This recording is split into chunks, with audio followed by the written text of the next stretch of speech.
का महीना चल रहा है जो कि इस बार बेहद खास है। एक नहीं 2 महीने चलने वाला सावन है और फिर सावन के महीने में ही तो राखी का त्योहार भी मनाया जाता है। बहन इसी महीने के आखिर में ही तो अपने भाई की कलाई पर रक्षा सूत्र बांधती है और बदले में फिर भाई भी तो बहन की रक्षा का प्रण लेता है। यही तो है इस राखी का महत्व जिससे हर कोई वाकिफ है और इस त्योहार को खूब अच्छे से मनाने की अपने यहाँ मान्यता भी तो है। इस त्योहार को समाज का हर तबका मनाता है, यहाँ तक कि हमारे देश के राजनेता भी इस एक त्योहार को काफी धूमधाम से मनाते हैं। और ऐसा देखने में भी आता है कि देश विदेश से अपने चहेते राजनेता के लिए महिलाएं राखियां भेजती हैं। पीएम मोदी के लिए ही देश विदेश से राखियां भेजी जाती हैं। सीएम योगी की भी राखी वाले दिन जैसे कलाई पूरी तरह भर जाती है। ऐसे में अब जब अगले साल 2024 का लोकसभा चुनाव भी है तो पीएम मोदी ने अपने सांसदों को काफी सख्त निर्देश दे दिए हैं। निर्देश ऐसे कि बीजेपी या फिर कहें कि पूरे एनडीए गठबंधन की पहुंच लोगों तक बढ़ सके, ऐसी कि कम से कम लोग अपने सांसद को जान पहचान तो सके, उनके किए काम को सराहा तो सके, जनता से कम सांसद अपने काम का रिजल्ट तो ले सके। तभी तो पीएम मोदी ने अपने सांसदों के साथ ताबड़तोड़ बैठकें करनी शुरू कर दी हैं और फैसला लिया है वो ये कि सांसदों को इस बार मुस्लिम महिलाओं के साथ राखी का त्योहार मनाना है। मुस्लिम महिलाएं ये समाज का वो तबका है जिनके लिए नरेंद्र मोदी सरकार ने बहुत कुछ किया है। सबसे पहले तो इन महिलाओं को ट्रिपल तलाक से मुक्ति ही दिलाई है, जिसके बदले में कहा तो ये गया था कि इन्हीं महिलाओं ने केंद्र में नरेंद्र मोदी की सरकार बनवाई है। तो एक अनकहा सा एक अनसुना सा नाता है बीजेपी नेताओं का मुस्लिम बहनों के साथ, जो मोदी सरकार के कामों को समझती है और उन्हें सराहती भी है।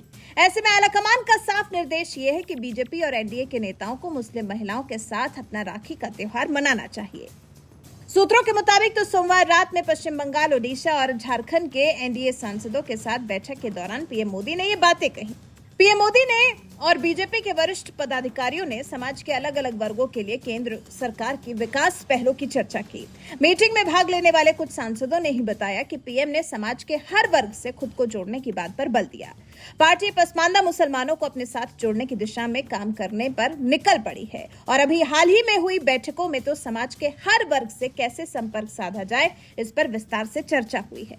माना जा रहा है कि बीजेपी ने 2024 लोकसभा चुनाव के हिसाब से रणनीति तय की है कि कैसे एनडीए के घटक दलों के साथ संबंधों को मजबूत करना है।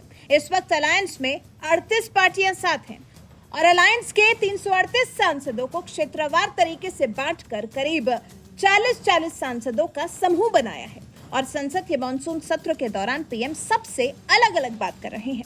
पीएम मोदी ने पश्चिमी यूपी के करीब 45 एनडीए सांसदों के साथ भी बैठक की। सरकार के कार्यों को लेकर जनता के बीच में पॉजिटिव अप्रोच बनाने का निर्देश दिया। कहा कि जनता के बीच में सरकार के कामकाज को लेकर जाकर उनके साथ वक्त बिताया जाए। पीएम मोदी का ये संवाद कार्यक्रम सोमवार से ही शुरू हुआ है। पहले दिन 2 ग्रुप्स के साथ पीएम मोदी ने मीटिंग की, जिसमें एक ब्रज, बुंदेलखंड और पश्चिमी यूपी के सांसदों का समूह रहा और दूसरा झारखंड, ओडिशा और पश्चिम बंगाल के सांसदों के समूह से पीएम मोदी ने बात की। पीएम मोदी का और आलाकमान का सोचना यही है कि अब जनता के बीच में अपने कार्यों को ले जाना जरूरी है, जिससे जनता मन में आकलन कर सके कि उनके लिए कौन सही है और कौन गलत है। और फिर विपक्ष के पैतरों के बारे में भी तो पीएम मोदी को पूरी खबर है और वो इस बारे में भी बात करने से चूकते नहीं हैं।